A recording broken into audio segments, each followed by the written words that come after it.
Secunderabad బేగంపేటలో Hydraa commissioner Ranganath ఇక GHMC జలమండలి అధికారులతో కలిసి పర్యటించారు. ప్రకాష్ నగర్ నాల పరివాహక ప్రాంతాలను ఆయన సందర్శించారు.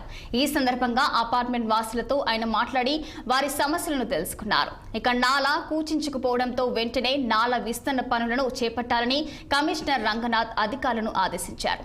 బేగంపేట ప్రధాన రహదారిపై ఉన్న ఓ రెస్టారెంట్లో నాల కూచించుకుపోయి చెత్త చెదారం నిలవడంతో వర్షపు నీరు బయటికి వెళ్లకపోవడంతో రహదారులపై కాలనీలోని వర్షపు నీళ్లు చేరుకున్నట్లు హైడ్రా అధికారులు గుర్తించారు. ఇక కూచించకపోయిన నారను విస్తరణ చేసి అందులో ఉన్న చెత్త చెదారాన్ని తొలగించి వర్షకాలం నేపథ్యంలో ఎలాంటి ఇబ్బందులు లేకుండా చర్యలు తీసుకున్నట్లు తెలిపారు.